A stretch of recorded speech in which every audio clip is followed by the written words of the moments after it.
সীমান্তে গুলির লড়াই, গুলিবিদ্ধ পাচারকারী। বসিরহাটের স্বরূপনগর সীমান্তের এই ঘটনা। গ্রামীণ হাসপাতাল থেকে জখম পাচারকারীকে কলকাতায় আনা হয়েছে। বিএসএফ সূত্রে যে খবর পাওয়া যাচ্ছে, ভারত বাংলাদেশ সীমান্তে দিয়ে মাদক পাচারের চেষ্টা হচ্ছিল এবং সেই সময় এই গুলি চালানোর ঘটনা এবং পাচারকারী গুলিবিদ্ধ হয়েছেন। বসিরহাটের স্বরূপনগর সীমান্তের এই ঘটনা। গ্রামীণ হাসপাতাল থেকে জখম পাচারকারীকে কলকাতায় আনা হয়েছে। বিমল বসু আরো বিস্তারিতভাবে জানাবেন। বিমল, কি জানা যাচ্ছে?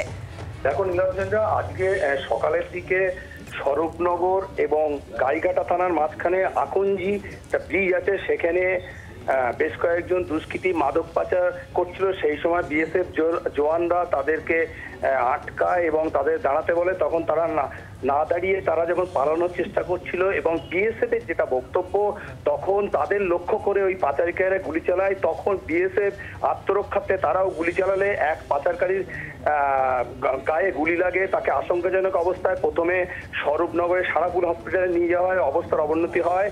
এখন এই মুহূর্তে তাকে কল্যাণী এইমস হসপিটালে ভর্তি করা হয়েছে। এই ঘটনায় এলাকায় সকালে রীতিমতো চাঞ্চল্যের সৃষ্টি হয়।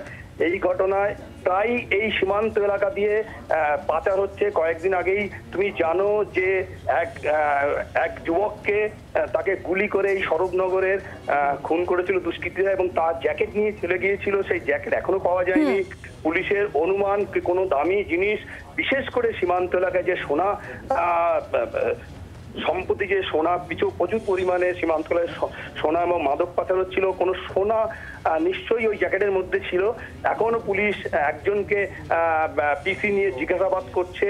এর পিছনে আরো কারা আছে তার তদন্তে পুলিশ এই মুহূর্তে চালাচ্ছে। বাংলার আওয়াজ, বাঙালির আবেগ, জি 24 ঘন্টা।